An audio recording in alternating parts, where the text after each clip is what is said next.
Welcome to Comfort TV, the channel news, bringing you verified and balanced news from Nigeria and around the world. My name is Faith Kevin. Thank you for joining us. In the headlines, President Tinubu appoints new service chiefs. Oluyede becomes defense chief. Minister Wike says crime rate in Abuja has drastically reduced. Senate says National Assembly is committed to people-centered timely amendments. Reverend Kukah under fire over alleged U-turn on religious persecution claims. Court orders INEC to prosecute Labour Minister for alleged forgery of re-election results. On business, CBN engages fintech leaders at IMF World Bank meetings. UBA commissioned solar system across 25 branches. On the foreign scene, Prime Minister Starmer's Labour Party suffers landmark defeat in Wales. King Charles hosts President Zelensky ahead of London meeting on Ukraine missiles. And on sports, Flying Eagles captain Bamiyi reacts as CAF Young Player of the Year nomination. Ex-Chelsea boss becomes Ciro Desso's coach at Panathinaikos. More on the story. President Bola Tinubu has approved major changes in the leadership of Nigeria's armed forces in a move aimed at strengthening the nation's security architecture. Under the new appointments, General Oluyede replaces General Christopher Musa as Chief of Defense Staff. Major General Shaibu becomes Chief of Army Staff. Air Vice Marshal S.K. Anike takes over as Chief of Air Staff, while Rear Admiral I. Ibas assumes office as Chief of Naval Staff. The Chief of Defense Intelligence, Major General E.A.P. Ndiendeye, retains his position.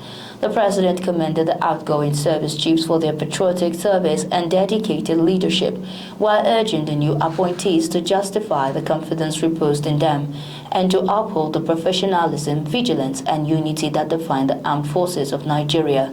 All appointment takes immediate effect. The Minister of the Federal Capital Territory, FCT Nyesom Wike, has said that the rate of crime in Abuja has drastically reduced, despite recent reports of armed robbery and other security incidents in the city.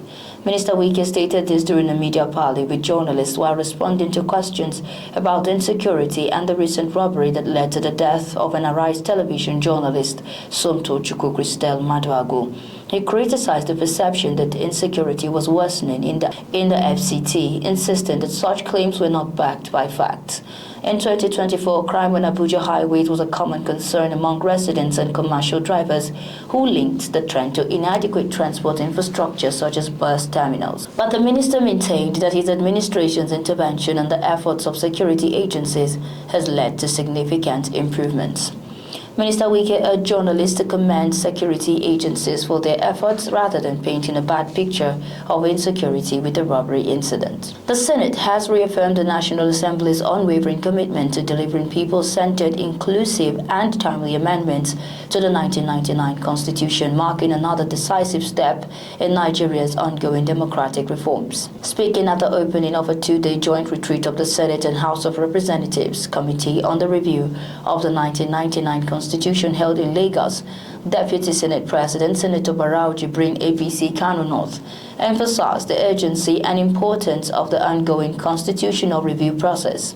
He urged lawmakers to work with a clear sense of purpose to ensure that the first set of amendments is transmitted to the State House of Assembly before the end of the year.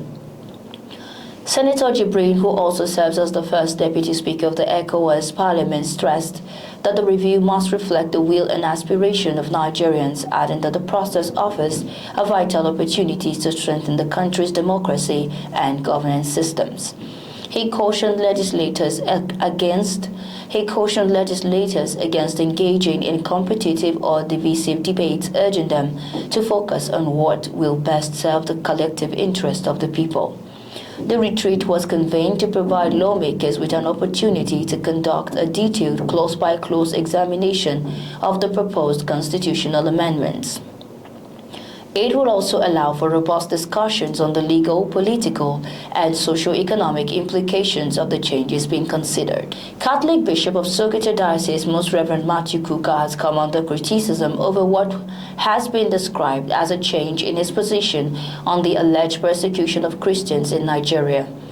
Activist Dr. Thompson Udenwa, in a statement in Abuja, faulted Bishop Kukah's recent remarks, noting that they appeared to contradict his previous advocacy for stronger international action against Nigeria over religious intolerance and attacks on Christian communities.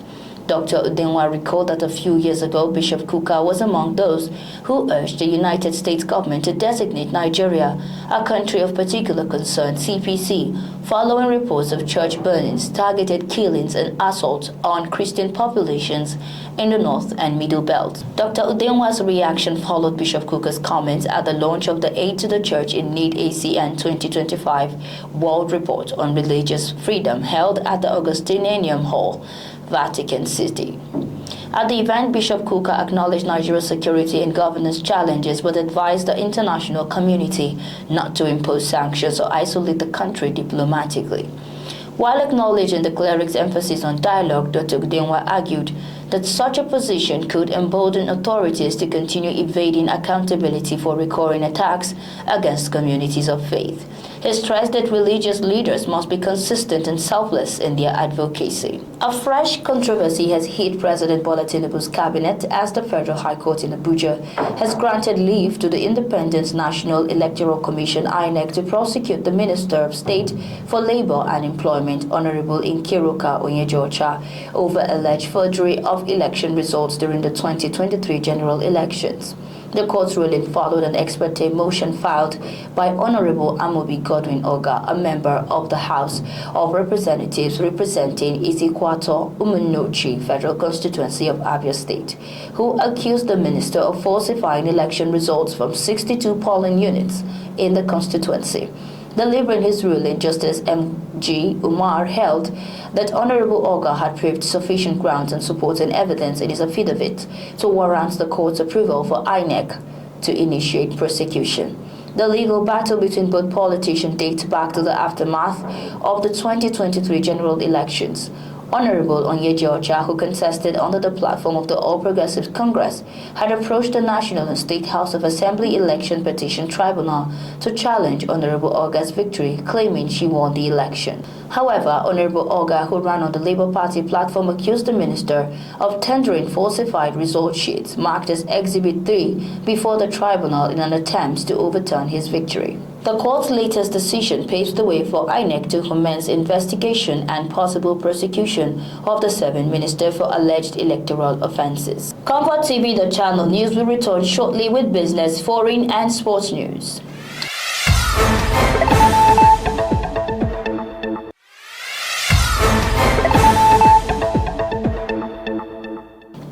Many thanks for staying tuned. This is ComfortTV.channel news on business.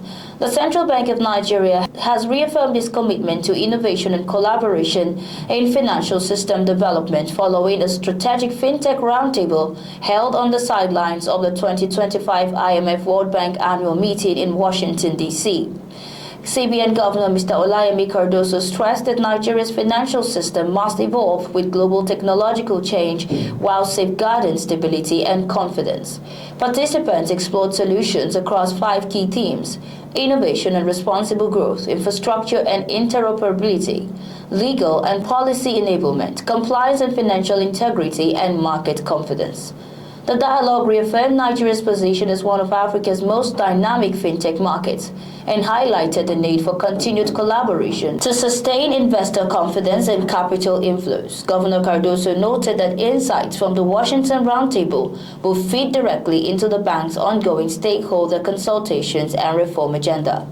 Governor Cardoso reaffirmed the CBN's pro-innovation stance, emphasizing that Nigeria's financial system must evolve to support inclusion, efficiency, and integrity amid global digital transformation. Still on business, in a significant stride towards deepening economic ties between Nigeria and Norway, United Bank for Africa (UBA) has partnered with Renewable Solar Nigeria to deploy renewable energy solutions across 25 UBA branches in 5 Nigerian states. The initiative was formalized at the official ribbon cutting ceremony held at the UBA Oba Akran 2 branch in Ikeja, Lagos by the Nordic Ambassador to Nigeria, Mr. Sylvain Baera, which followed a walkthrough of the inverter, battery room, and operations by a Renewia team. A statement from the bank says this initiative reflects a growing commitment to sustainable investment and innovation, a key message emphasized by UBA Group Chairman Tony O. Elumelu during the recent Norway Africa Business Summit held in Oslo, where he urged global partners to view Africa not as an aid destination, but as a continent of opportunity and enterprise.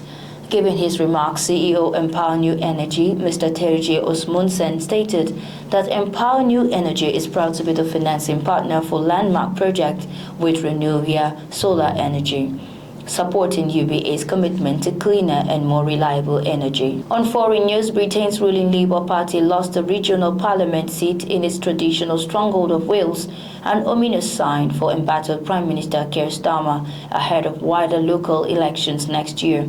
Labour, which has been the largest party in the Welsh Parliament since its creation in 1999, came a dismal third in the by-election in Caerphilly, South Wales, where it had never lost before. Welsh Nationalist Party Plaid Cymru took the assembly seat with Nigel Farage's anti-immigration reform UK second, surging to 36% of the vote and helping to restrict Labour to just 11%.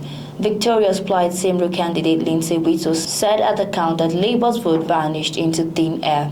Labour has for more than a century dominated politics in traditionally working-class South Wales, where once dominant heavy industry like mining has largely shortened in recent decades.